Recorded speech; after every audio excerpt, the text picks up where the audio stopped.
What are you gonna order? I'm thinking tacos. Hey, have you checked your credit score recently? What, you think I can't afford tacos? No, I was just curious.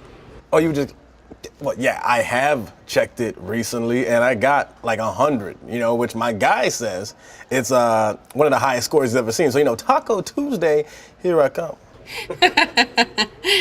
What, you don't like tacos or something? No, your guy? Come on. Everyone knows that the highest credit score that you can get is 1,000. That's what I meant. I messed up the words. It was a flub. When I said 100, I just forgot the other zero. Different word. 1,000 credits is what I meant to say. Totally got 1,000 credits. Okay, so to be clear, credit scores don't go up to 1,000. The scale runs from 300 to 850. And while I'm at it, there are a few other things you should know too.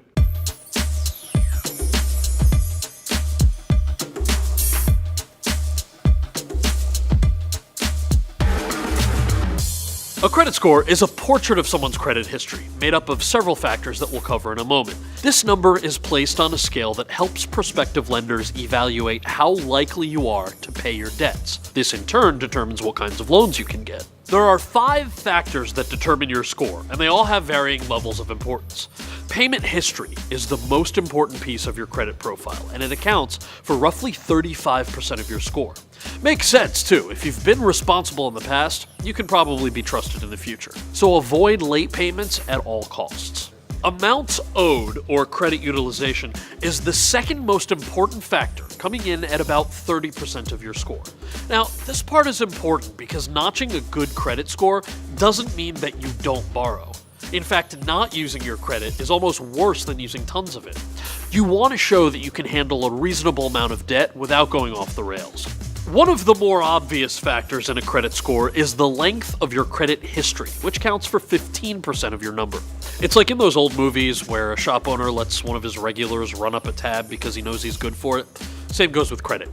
The longer you've been borrowing, the better. Finally, types of credit and new credit each account for 10%. Types of credit reviews how many sources of borrowing you use, like a car loan, mortgage, and credit card. The more diverse, the better. New credit takes into account how often you take on credit you don't need, like applying for a credit card at 5 of your favorite new stores.